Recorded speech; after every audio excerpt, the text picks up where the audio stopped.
Esselamu Aleyküm və Rəhmətullah və Barakatuh. Belçikaya gəlmək yolları haqqında danışıram. 3-cü seriyadır bu.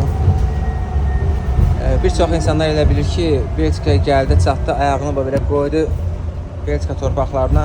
Həmən onu qarşılayacaqlar, aparacaqlar, ev verəcəklər.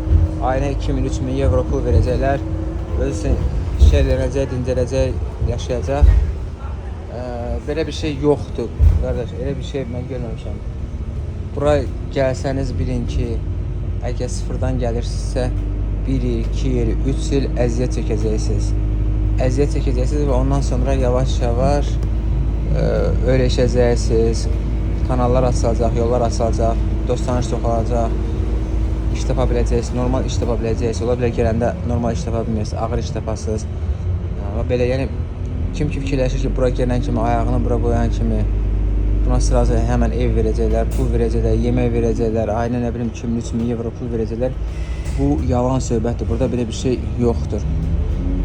Yəni yoxdur. Və mən bura gələndən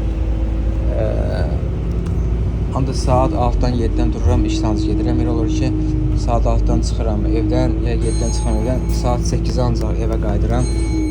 Yəni bu rejimlə işləyirəm. Ona görə yəni hazır olun, möhkəm olun və yalanlara inanmayın ki, gələn kimi sizi burada qarşılayacaqlar və s. Siz bura gəldiniz, siz özünüzdən başqa demək olar ki, heç kimə lazım olmayan bir insansınız.